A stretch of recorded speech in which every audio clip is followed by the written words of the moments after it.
Prestasi kewangan negeri juga terus menunjukkan perkembangan positif sehingga 31 Julai kutipan hasil negeri mencecah kepada 319.8 juta ataupun 160.46%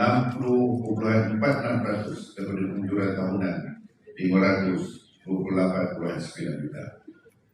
Dengan momentum yang sama ini, kita mempersiapkan dua syarikat negeri untuk melangkah lebih jauh ke arah penyelenggaraan di bursa saham, iaitu Melaka ICT Holding Berhad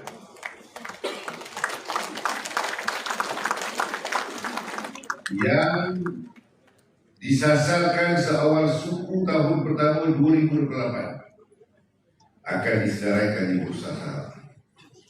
Dan syarikat air Melaka Berhad seawal suku pertama tahun 2029. Saya tahu perjalanan ini bukan mudah.